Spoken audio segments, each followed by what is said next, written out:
Sa panahon ngayon, ang Facebook ay naging isa sa mga pangunahing plataporma para sa pakikipag-ugnayan at pagbabahagi ng impormasyon.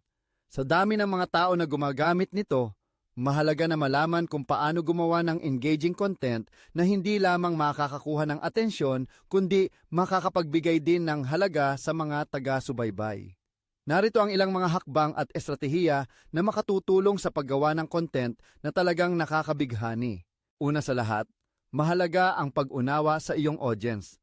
Bago ka magsimula sa paggawa ng content, dapat mong malaman kung sino ang iyong target na mga mambabasa. Ano ang kanilang mga interes? Ano ang mga bagay na nakakaengganyo sa kanila? Sa pamamagitan ng pag-alam sa kanilang mga pangangailangan at kagustuhan, mas madali mong maiaangkop ang iyong content upang ito ay maging kaakit-akit.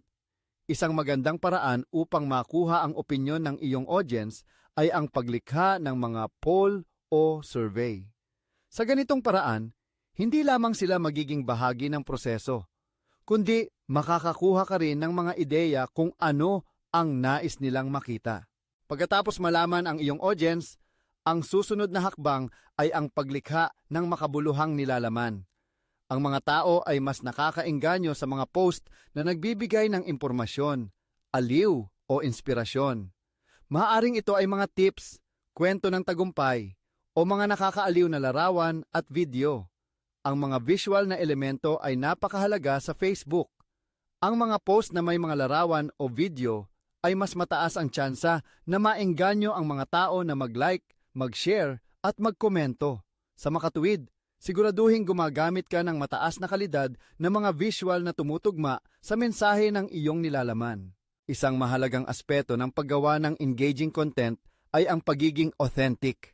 Ang mga tao ay mas nakakakilala at nakakaramdam ng koneksyon sa mga nilalaman na totoo at mula sa puso. Huwag matakot na ibahagi ang iyong mga sariling karanasan, opinyon at damdamin. Ang pagiging bukas at tapat ay nakakatulong sa pagbuo ng tiwala sa iyong audience. Kapag naramdaman ng mga tao na sila ay konektado sa iyo, mas malamang na makikilahok sila sa iyong mga post at magiging mas aktibo sa iyong komunidad.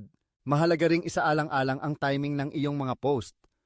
Ang pag-post sa tamang oras ay maaaring makapagpataas ng visibility ng iyong content. Alamin kung kailan ang pinakaaktibong oras ng iyong audience. Maaaring ito ay sa umaga habang nagkakape sila o sa gabi pagkatapos ng trabaho. Gamitin ang mga analytics tools ng Facebook upang matukoy ang mga oras na ang iyong mga post ay nakakuha ng pinakamaraming interaksyon. Sa ganitong paraan, mas mapapalakas mo ang iyong engagement. Huwag kalimutan ang halaga ng pakikipag-ugnayan. Ang Facebook ay isang social platform, kaya't mahalaga ang aktibong pakikilahok sa iyong audience.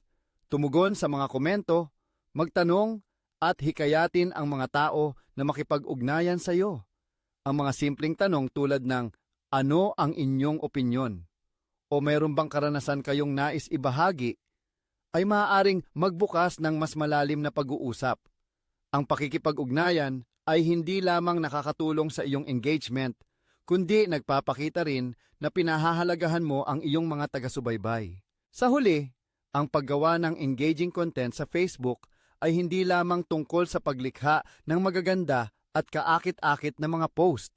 Ito ay tungkol sa pagbuo ng komunidad, pakikipag-ugnayan at pagbibigay ng halaga sa iyong audience.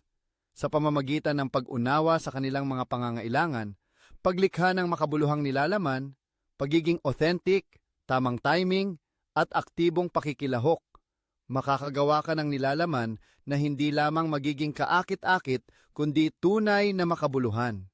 Sa ganitong paraan, hindi lamang ikaw ang makikinabang, kundi pati na rin ang iyong audience na magiging mas masaya at mas konektado sa iyong nilalaman.